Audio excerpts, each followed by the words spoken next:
In a world composed of sin and punishment, which would you consider to be?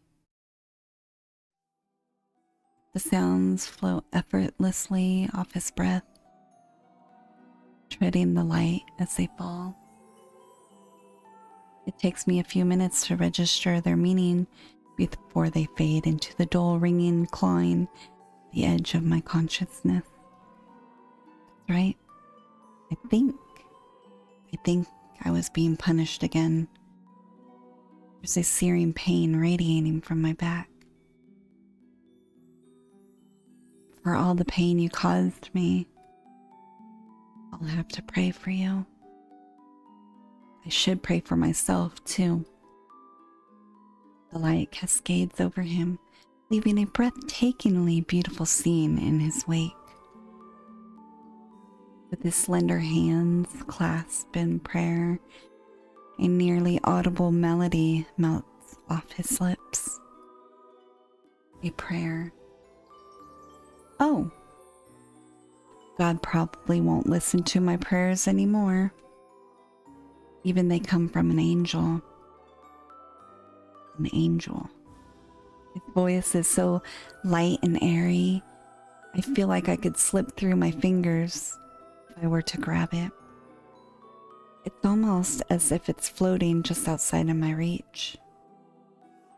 Maybe I shouldn't have bothered. But it's my fault things ended up this way. It's only right that I pray for both of us, even if God ignores me. He drops his gaze to meet mine. His eyes leave me with a strange feeling blossoming in the pit of my stomach. Are you aware of what's happening? His eyes are questioning, but no matter how hard I try, only gurgles come out. Please don't try to speak. You were hurt. Silence settles between the cracks in the window panes, only to be broken by another melodic prayer being exhaled with each breath.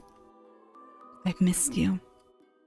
His unexpected words slipped past the drawn-out silence, leaving a warm note hanging against the stale cathedral air. I've always been here, watching those who were taken in by the woman's lies, watching over the punished. Angels shouldn't interfere. It's against God's rules. So, every time I locked you in here, I watched over you. You never spoke to me, though. Not a single prayer back then, but you didn't need to ask me for anything. I just wanted to help. Nothing bad could happen to you with me here. If you were punished, I could watch over you. I could keep you safe. Leaving the cathedral would only cause you pain. Maybe that's why we ended up here. With a steady hand, those long fingers of his brushed through a wing, smearing his palm a deep red. I was worried when you stopped coming. Did you meet someone? Did she grow tired of disciplining you? When you come back, I was so happy to see you. Even more so when you knelt in prayer. You never asked me for anything before. And that was fine. I didn't mind. But when you finally called out, his fingers dig into his wings, twitching and convulsing at the sudden onslaught of his nails. A handful of feathers are gripped between those same fingers, tinting his skin to match their color. You begged for the courage to leave. You know, I couldn't let that happen, right? If you left, Sister Sophia's congregation, I'd be alone. And I wouldn't be able to watch over you anymore. I can't leave the cathedral as easily as you. That's why I held you hostage. The feathers clumped together, a few droplets of blood finding their way to the floor. A single fluid moment, the clump is ripped off from his wing. I had to. I had to defy God's rules, just this once. Stabbing you. I had to stop you from leaving. He presses his hand back together, the feathers in between his palms, as if they were about to pray again. But it's okay. I had a plan to stay with you. If I used my feathers, the bloodied feathers danced between the light trickling in. The pool of his voice was nearly magnetic, but repulsive at the same time. You understand, right? Try to leave. For the first time since this meeting began, I suddenly became aware of the ground. It feels unsteady. Every thought running through my mind is screaming at me to run, leave, now. But my body refuses to respond in kind. The ground is slippery and I can't seem to find the traction to lift myself.